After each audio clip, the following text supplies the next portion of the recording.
Breaking news that we brought to you overnight from Dayton. We're going to go ahead and go to that live press briefing right now, learning some more information of what happened.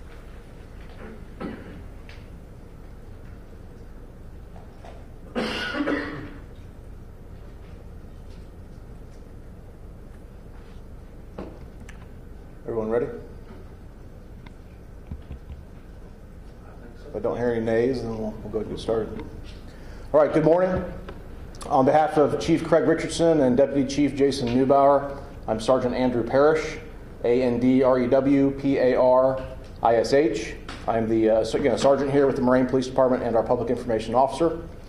Going to provide you some additional details on the shooting incident that occurred yesterday evening, May the 18th, at about 20:58 hours, just before 9 p.m. at the DMAX facility on Dryden Road. As mentioned last night, we responded to DMAX a few minutes before 9 o'clock on the reports of an active shooter at the facility. Our officers and personnel from the fire department responded, along with numerous agencies from across the county, to provide us with assistance and mutual aid. We were able to quickly identify and locate a shooting suspect outside the facility. That suspect, who has not been identified or is not being identified at this time because he's not been formally charged, apparently had suffered a gunshot wound to his head. It was a self-inflicted gunshot wound. Our officers were able to then identify two victims inside the facility, one male who was pronounced deceased at the scene, and a second male who suffered a gunshot wound that was not life-threatening. He was taken to the hospital for treatment. Our victim in this case has been identified by the Montgomery County Coroner's Office as 28-year-old Jeffrey James Allen III. He's of Dayton. The suspect in this case, Mr. Allen, have both been confirmed to be employees of DMAX Moraine. With the help of investigators from our police department and investigators from the Tactical Crime Suppression Unit, we've been able to confirm that both the suspect and Mr. Allen were apparently involved in a domestic-related feud over a female who was also an employee of the facility.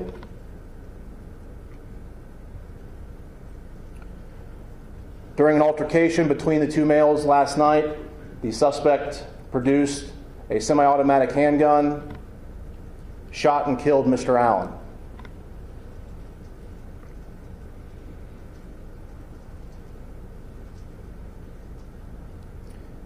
As of this morning, the suspect is in critical but stable condition at a local hospital. I want to provide you guys with a 911 phone call that we received. Many came in to various 911 centers. We were able to field one that identified this incident as an active shooter, so we'll play that audio for you here in just a second.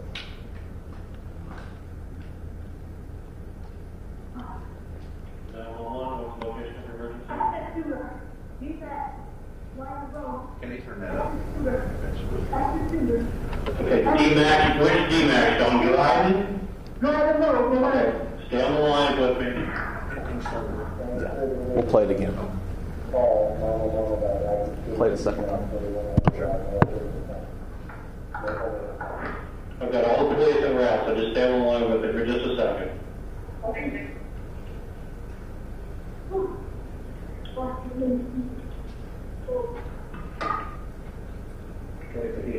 Are you injured? No. Okay. I'm on the 13th floor. I think the shot came from over toward Assembly. I got between on the seat.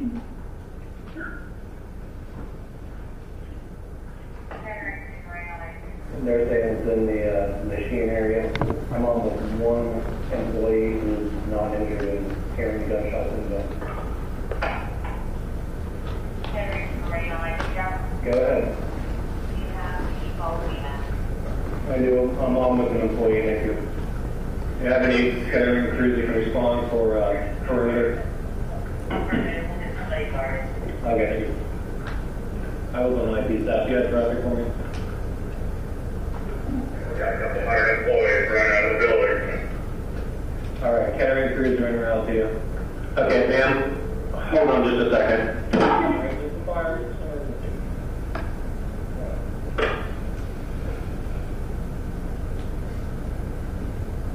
We'll play it again. Yep. One more time.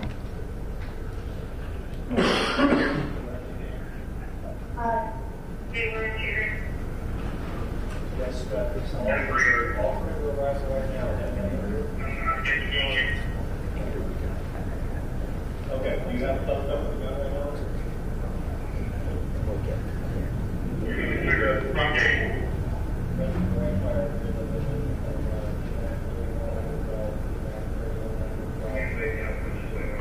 Down to the north. Okay, sir, hold on a second. Okay, ma'am, we've got all the police arriving on scene right now, so they're locking it down, okay?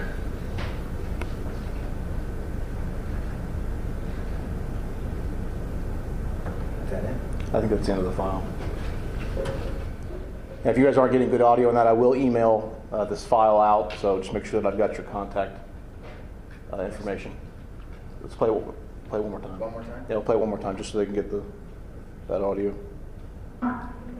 911, what's the location of your emergency? That's the shooter. He's at Wyman Road. That's the shooter.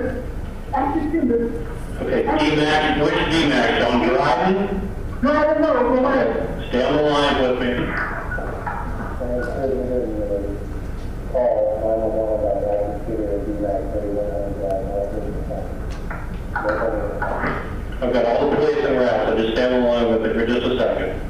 Okay.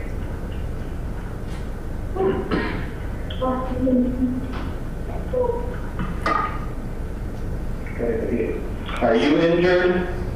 No. Okay. I'm on the 13th floor. I think the shot came from over toward the Assembly area.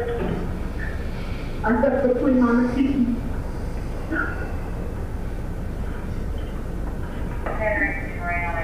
They're saying it's in the machine area. I'm on with one employee who's not injured and hearing gunshots in the. Go ahead. I do. I'm on with an employee. Thank you. Do you have any catering crews that can respond for perimeter? Okay, thank you. I was on IP staff. You had traffic for me? Got a couple hundred employees running out of the building. All right, catering crews are in route to you. Okay, ma'am, hold on just a second.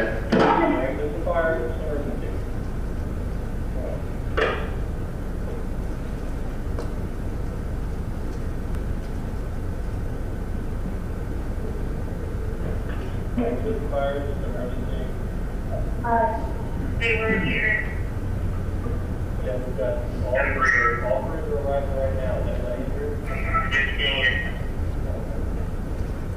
Okay, do you have a suspect with a gun right now?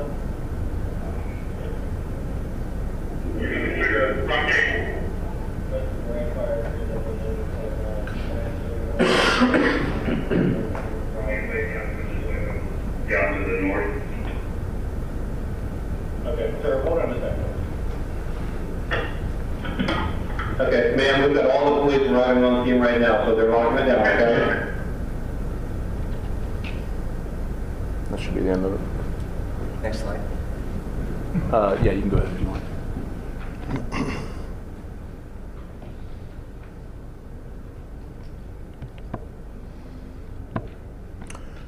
All right.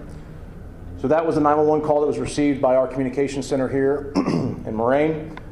Numerous other 911 calls came in to various other answering points in the county. And we'll work on getting that audio here in the near future to put with the investigation. One note, some information that I just received a little bit ago this morning. The suspect in this case did fire multiple rounds. We know of at least a dozen rounds that were fired. At this time, it's believed that all those rounds were targeted towards Mr. Allen. I can also say that the other victim, the other male victim that suffered the non-life-threatening gunshot wound, did not appear to be, or does not appear to be, a part of the altercation between the suspect and Mr. Allen. Got just a couple slides showing the DMACS facility here in Moraine. We'll go ahead and scroll to the next one. As our officers arrived on scene, the suspect was encountered outside of the building, near this main entrance.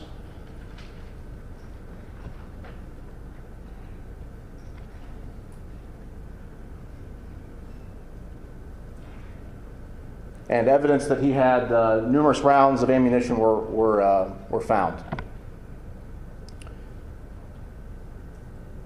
Like I said last night, we're working closely with DMACS officials. They've cooperated with this investigation so far. I commented that operations were suspended last night and the facility does remain closed while we continue our investigation. That's about all the new information that I have to share with you guys this morning. When you guys encountered him, Andy, here, had he already shot himself, or he was up and moving around, saw police, and then shot himself? He had already shot himself. He was already injured. Our officers were able to tend to him, direct our emergency medical professionals to provide that treatment to him at the scene there. Sergeant, can you talk about where the shooting that took Mr. Allen's life happened and injured the second person? As far as we know, it just happened inside the facility, on call it the operations floor. I don't have the exact location at this point. All that information and all those details are still being gathered, and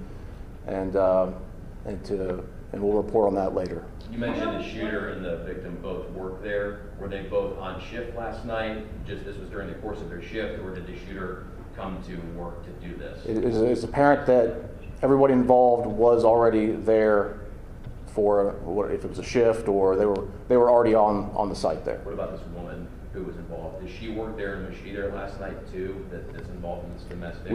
We know that the female involved in this domestic situation was there last night, was not injured. Do you know what security measures, if any, that the facility has? I cannot comment on those, so I have to refer you to DMACS or General Motors to comment on what security measures they have in place. Did you find any more guns in his car or in his home? Can you talk about that? I only know of one semi-automatic handgun that was found at the scene. Did he have it on his person at work? He had the gun on him while he was on shift? I can't comment on that. I'm not sure. Again, we recovered it at the scene. Did he show up at work, or and it was a kind of normal day and this was part of the shift? Was it something he came in and he was not at work today and he just came in and found this guy? Or how did that part of it play out? It's apparent that everyone involved was working yesterday evening, and at some point this altercation kind of ensued, and the shooting resulted.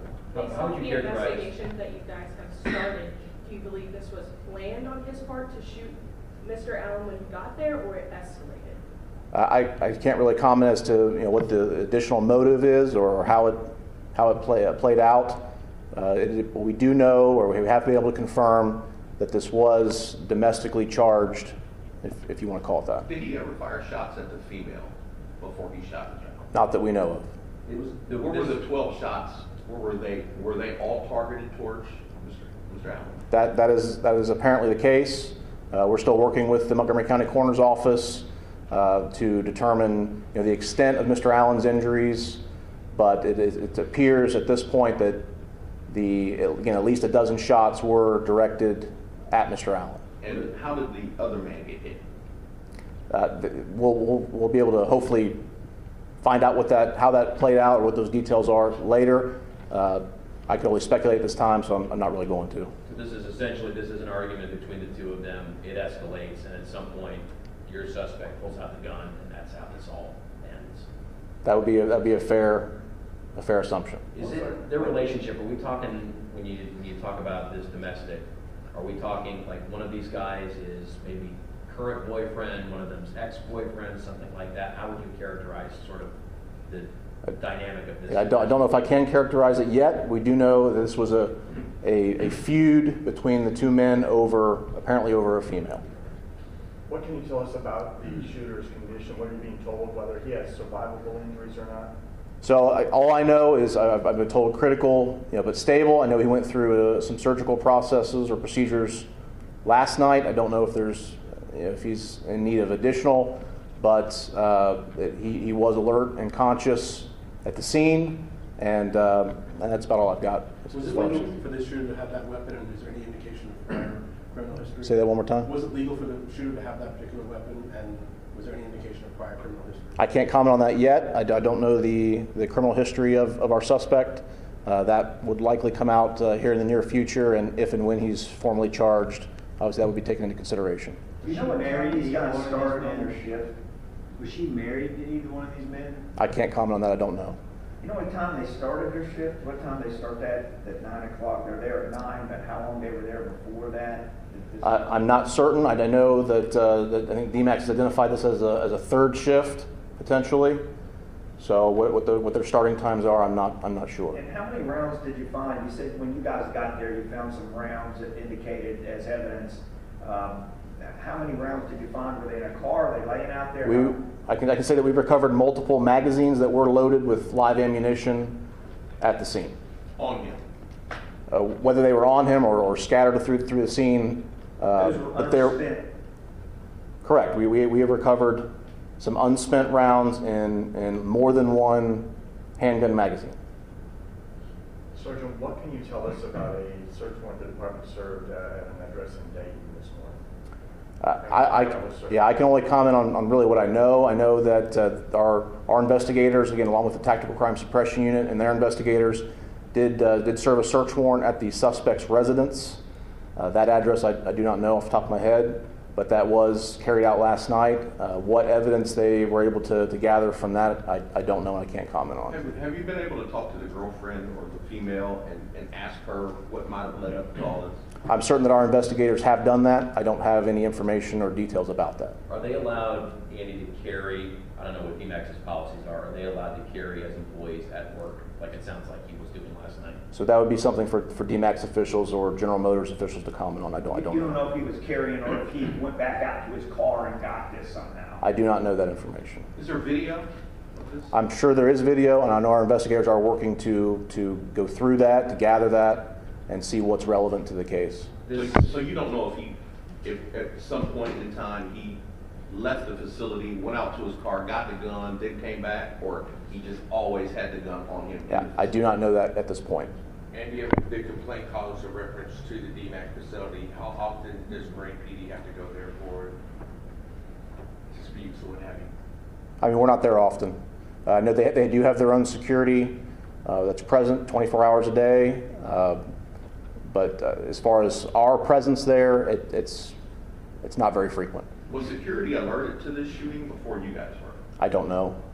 This domestic, is this an ongoing thing that at some point just reached this fever pitch last night? Or was it your understanding that this was some spontaneous argument, or was this an ongoing thing that spilled over? Unfortunately, I don't have an understanding of that right now. I'm sure that will come out. Again, I know our investigators, TCSU investigators, have spent the night interviewing people that are involved or people that have associations with everybody involved. So I'm sure that information will be known. And you guys know if your suspect, had he threatened, as far as you guys know now, either Mr. Allen or this woman prior to last night? Was there any sort of threats he had made to either of them before what happened last night? Again, I don't know the answer to that. I'm sure, again, that will come out as the investigation continues. Do you know how far it would be from the spot where he apparently opened fire on Mr. Allen? How far is that to the spot where your officers kind of spotted him already injured when they were pulling up? But as far as I know, my understanding is it's still within the secured perimeter of the facility. It's a very large building. I mean, you guys were there last night. You've seen it. You have some familiarity with it.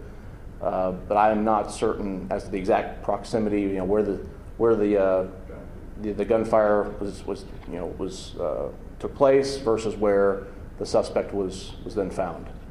There were 12 rounds fired off at least that you know of. Does that mean, I'm guessing he had to reload at least with the magazine? Again, we did find multiple magazines at the scene. I can't say if he reloaded during the process of firing the weapon or after, or Usually I'm not sure. Hold 12 rounds though. You'd almost have to. I mean, you would get what, 9, 6, 8? How many rounds? There are semi-automatic handguns that do have capacity to hold at least 12 rounds. So I'm familiar with that, but we don't know he had the capacity to do that if he wanted. Correct. Again, video surveillance may reveal that to us at some point. I know they've been talking to a lot of people that were involved last night or that witnessed last night, so that information may become known at some point. Clear about this all in one place. We don't know how far this went through the plant, if this was all in one spot or it happened throughout an area, wasn't a run and gun situation, or people were jumping behind desks, or what was that scene like? It's my understanding that the scene was pretty much concentrated to 2 areas in the plant. So I don't think this was the suspect moving throughout the entire plant firing. I think it was concentrated to one specific area, and then perhaps an additional area where the self-inflicted gunshot wound took place, again, inside the plant there. About how many people work at that plant? I've been told between 800 and 1,000. I don't know the exact number at this point. On the second or third shift, how many do you think would be there? I don't know. I know our officers, had remarked that a couple hundred employees looked like they were running out of the building when we arrived. Without I don't have an exact number though. And are you guys, Andy, still working the timeline of after he shoots Mr. Allen? How much time then elapsed between that and him eventually ending up where you all found him outside? If he just maybe went straight there, or there was just what was the timeline between those two locations? I don't know the exact timeline. We arrived within minutes of receiving that 911 phone call. You heard on the recording, as soon as that caller told our dispatcher, active shooter, our dispatcher immediately got onto the radio, broadcast that information. So our officers were responding within seconds of that phone call being answered. He was only targeting Mr. Allen last night. One more time, John. You guys do believe at this point he was only targeting Mr. Allen at this point last night? As opposed to anybody else in the plant or just random victims? Correct. This appears to be a targeted attack, an altercation that involved our suspect and Mr. Allen.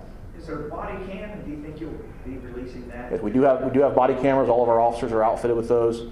That video will likely be available in the coming days as soon as we process it. Do you believe the police quarters being here and the facility only being a mile away played a significant role in being able to secure this situation quickly? I'm sure it played some role, yes. Regardless of the fact that this facility is on Dryden, our police department is here on Dryden, our response times in general are relatively quick, but I'm sure that played some role in us getting there that fast. So can you talk about, even though you see him outside and you were able to secure him then at that point, that doesn't mean your officers knew for sure that the threat was over right then? Absolutely not. You didn't know how many people were involved, so you had to continue on into the plant even though you secured him and kind of investigate further? That's right, yeah. So again, we did encounter the suspect outside. That he garnered quite a bit of attention. We relied on our mutual aid that came into the scene to help us go into the building, clear it, and just make sure that there were no other threats active inside. Did he admit he was a shooter at that time, or did you have to figure out if he was a victim or a shooter or what was going on at that time? I don't know exactly how that transpired or we came to know that, but at this point that's the information that we have. How long did it take you to clear that building, and how many different agencies helped you? I don't have the exact count on who all responded. I know we had multiple agencies across the county that responded, showed up last night. There were several of the surrounding agencies around us that were here within minutes. and many of those officers were able to go in and help us sweep that building. Do you guys go through any different training for these types of workplace violence situations? We have a wide variety of training that we go through. Active shooter training on a yearly basis, and that's always ever evolving because of the different scenarios and incidents that we see carried out. But our officers are all trained on an active shooter type response. At some point, do you guys give this to the county prosecutor's office and let them make a call about what about this was criminal, what charges might be approved or filed here? Yes, I imagine that our investigators, when they have completed their investigation, put the case together, it will get presented to the prosecutor's office for a charging decision. Have you been able to interview the man who was shot and wasn't that injured? Did he give you any kind of indication on what happened prior to the shots being fired? I don't know. I don't know that information. I mean, the way you're describing it, essentially, he got hit with a stray bullet here. He wasn't the intended target, but he ended up getting hit with one of the bullets. I mean, that could be speculated. Again, it's our understanding, and it's very apparent that Mr. Allen was the target of this assault, and perhaps one of those rounds got through or got by and struck this other victim. Do you have the name of the other victim? I do not have that at this time. And again, you said you do not want to release the name of the shooter at this time? That we will not release the name at this time. Do you anticipate charges today, tomorrow? I really can't speculate on what that timeline looks like. Again, our investigators have worked all night, and I just don't know when that information or that case will be presented to the prosecutor. And I think you mentioned it earlier, Sarge, but that as of right now, your suspect is not facing charges for this incident last night. He has not been formally charged yet, correct. About how many 911 calls did you guys end up getting? I only know of the one that we played for you that was received by our answering point here. I know of others that rolled over to other answering points in the county. You heard on the recording, another agency actually got on the radio and informed us of a call they had received about it. So I'm certain there are other calls. Like I said, we'll work on gathering the recordings of those just to put with the case. Very good. Thank you, Sergeant. All right. Sergeant. Appreciate you. Thank you, guys.